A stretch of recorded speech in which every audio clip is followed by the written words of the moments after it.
వెంకటాచల క్షేత్రం గురించి చెప్తూ వ్యాస భగవానుడు బ్రహ్మపురాణంలో ఒక మాట అన్నాడు.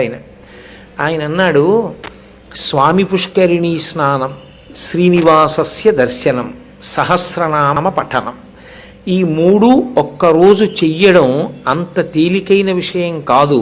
అది విశేషమైనటువంటి తపస్సు. అనగా పూర్వపుణ్యము కొంత జీవుని యొక్క ఖాతాలో ఉన్నవారు తప్ప దాన్ని సాధించుకోలేరు. అది అంత తేలికైన విషయం కాదు అని.